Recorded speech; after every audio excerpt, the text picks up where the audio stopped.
कथी भैया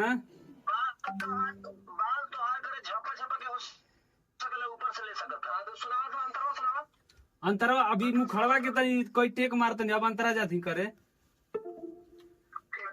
हाई हाई भैया हेलो हाई यही तेरे मार दीजिए तेरे कैले बा भैया हाई वाला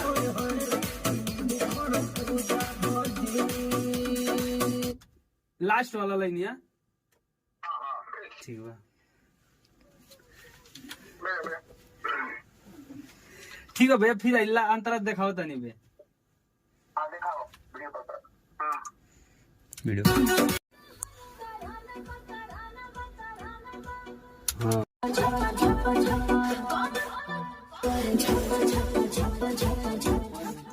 समझ गया ताकि एक बार हाय रुक जा बाल तो हार करे झप झप झप झप झप झप लप लप झप झप झपर झपर